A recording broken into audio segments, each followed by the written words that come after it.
So why are we doing this? You thought I'd have the answer, right? Well, I do.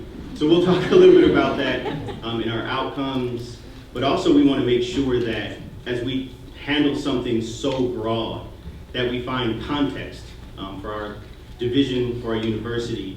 Also these connection points that we're going to talk about, a lot of definitions that we'll go through to make sure that we're all on the same page as we begin to look at our transformational learning journey for our students.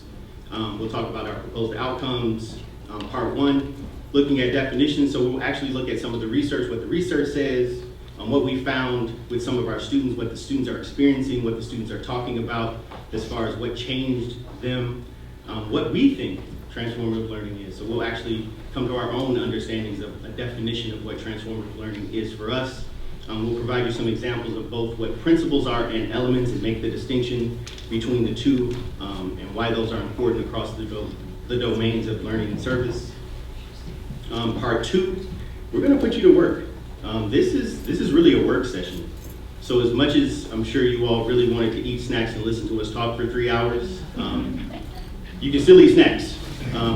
But most of this will be the work that you brought to this session about your own programs, about your own initiatives, about the work that you're doing with students, student staff, all of those things. We're going to actually work through those today and look at how we can actually make sure that we are on the same page around creating these comprehensive touch points and connection points that complement each other's programs across the division and again across the university.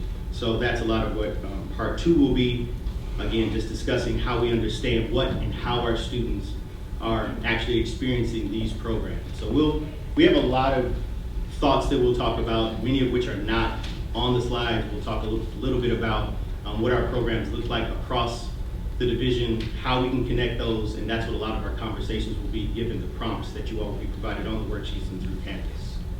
Part three, it's connecting the dots, right? So making sure that not only is your program something that fits these elements as well as these tenets or these principles of transformative learning, but also how we look at the programs that other people are doing across the division and how we connect to those as well to make sure that it's not just about your one program being transformative, but it is the combination of their experiences that sort of yields this transformative learning experience.